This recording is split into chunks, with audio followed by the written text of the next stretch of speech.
Tensions are rising as President Trump pushes Europe to impose heavy tariffs on India and China over their Russian oil trade.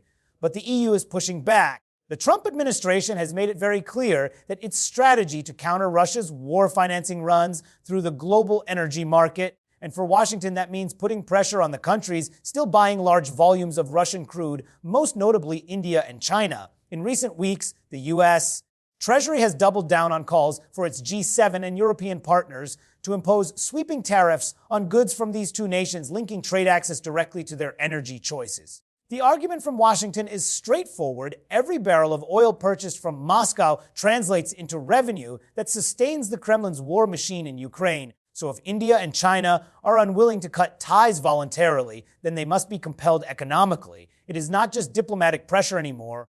The White House has openly floated penalty tariffs in the range of 50 to even 100%, an extraordinary figure designed to sting and force a recalculation in New Delhi and Beijing. India, in particular, has been singled out in this campaign. Trump has already authorized an additional 25% duty on Indian imports, which, when combined with existing tariffs, now pushes the effective rate close to 50%. For an economy that has built much of its export strategy around the American market, this escalation lands heavily, and it comes with the explicit message that Washington sees Indian crude purchases from Russia as unacceptable. Trump himself has described this as a big deal, acknowledging that it has strained what has otherwise been a close partnership with Prime Minister Modi's government. Yet in the administration's view, the costs of continuing Indian imports from Russia far outweigh the discomfort of friction in bilateral relations. In fact, by making India the first target, the White House is sending a signal to others that even partners are not immune if they stand in the way of U.S. objectives on Russia. China faces similar warnings, though the scale is even more daunting given the sheer size of its trade relationship with the United States. While Beijing has diversified its energy imports, it remains one of the largest buyers of Russian crude, and Trump has threatened tariffs of up to 100% on certain categories of Chinese goods as leverage. In practice, such duties would reverberate across global supply chains, potentially pushing prices higher for American consumers. But the administration is betting that the strategic priority of cutting off Russian revenues justifies the economic risks at home. Behind the rhetoric lies a deliberate effort to frame the issue not only as a foreign policy necessity, but also as part of Trump's broader America First economic stance, portraying the tariffs as a tool to punish unfair trade while also undermining Moscow. Beyond tariffs, Washington has pressed its NATO allies to stop Russian oil purchases altogether, urging a coordinated front where Europe and America apply the heaviest possible economic pressure in unison. The administration has argued that partial measures or reliance on sanctions alone are insufficient if major economies like India and China continue to provide a safety valve for Moscow's exports. In Trump's telling, the only way to close that gap is to weaponize market access, make it too costly for countries to maintain their Russian energy ties, even if it means upsetting long-standing trade arrangements. This approach, aggressive and uncompromising, underscores the central theme of Trump's foreign economic policy. Align global trade behavior with U.S. strategic imperatives or face the full force of American tariffs. And in that sense, the message from Washington could not be clearer. Supporting Russia comes with a price, and the U.S. is determined to make that price one the world cannot ignore. For Europe, the situation is proving far more complicated. While Washington can move quickly with executive decisions to raise tariffs or impose penalties, the European Union is bound by its own legal frameworks and by the delicate balance of interests among its 27 member states. That is why, despite Trump's push for bold action, Brussels has been cautious and at times reluctant to follow the American lead. Officials within the European Commission have stressed that tariffs are not the same as sanctions. Sanctions can be imposed relatively swiftly when justified under foreign policy and security grounds, but tariffs fall under trade law, which requires detailed investigations and procedural safeguards. These investigations often take months, sometimes years, before any decision can be finalized, meaning that the kind of sweeping, immediate tariffs Trump is calling for are essentially impossible under EU rules without bypassing its own legal architecture.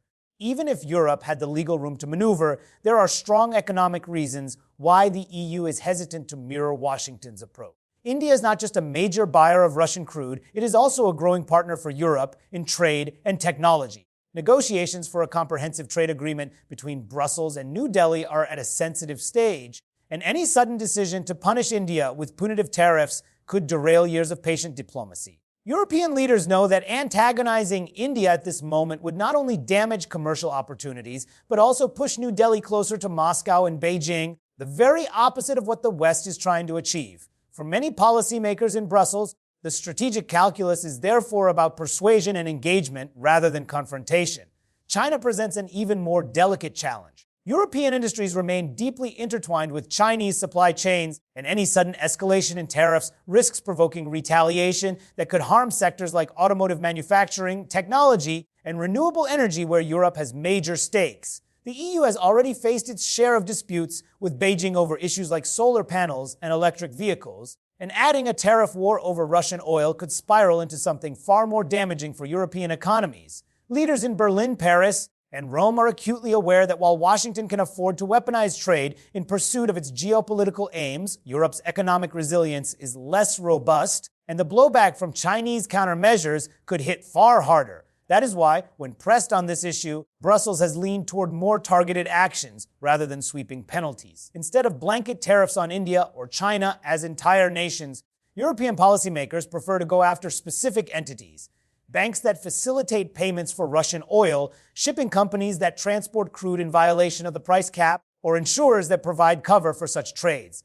This approach fits better with the EU's legal system, allows for more precision, and reduces the risk of igniting broader trade conflicts. It also enables Europe to signal solidarity with Washington without undermining its own strategic and economic interests. Yet even this narrower strategy reveals the underlying tension. On one side is the American demand for decisive, high-impact measures that hit at the heart of Russian revenue streams.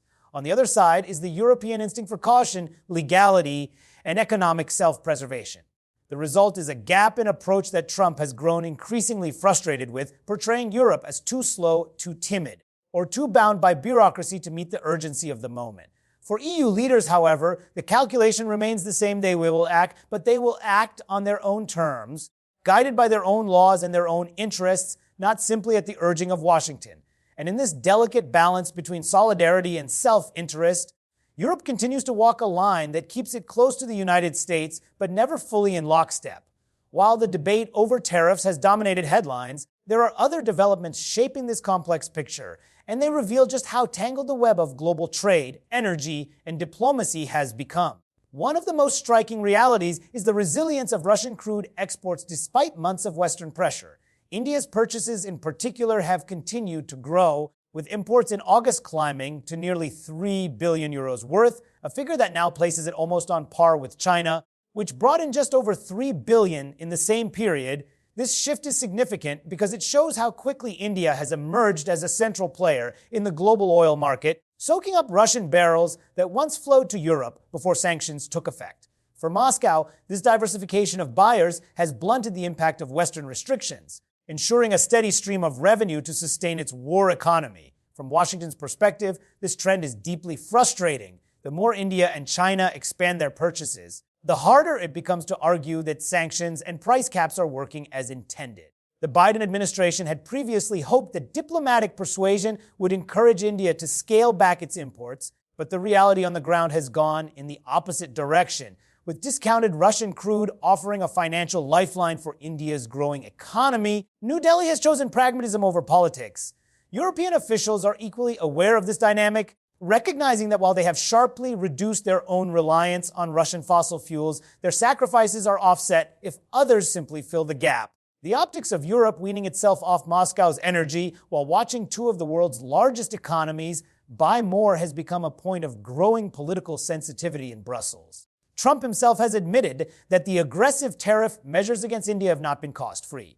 In fact, he has openly acknowledged that the 50% effective duty on Indian goods has created a rift in what was once touted as one of Washington's most promising strategic partnerships. The White House has framed this as an unfortunate but necessary price to pay for pressing India to make the right choice on Russian oil. Yet for New Delhi, the move feels like a betrayal, undermining the trust built over years of cooperation in defense, technology, and trade. That tension has already begun to spill into public discourse, with Indian leaders stressing that their energy security cannot be dictated from outside and that they will continue to act in their own national interest. The risk, of course, is that such strains could have long-term consequences for the broader alignment between the United States and India at a time when both countries face shared challenges from China's rise. Meanwhile, Europe finds itself uncomfortably positioned between these competing dynamics. On one hand, it has joined Washington in condemning Russia's war and has shouldered the economic pain of cutting off most of its own energy imports. On the other hand, it cannot ignore the fact that some of its closest partners in Asia continue to deepen their ties with Moscow, even as Washington calls for punishment. This tension feeds into the broader debate about whether the West truly has the leverage to reshape global markets when powerful nations choose to chart their own course. And so, these developments underscore a sobering truth. The effort to isolate Russia economically is not only a contest of sanctions and tariffs, but also a test of whether the West can align its strategy with a rapidly shifting world that does not always move in the same direction.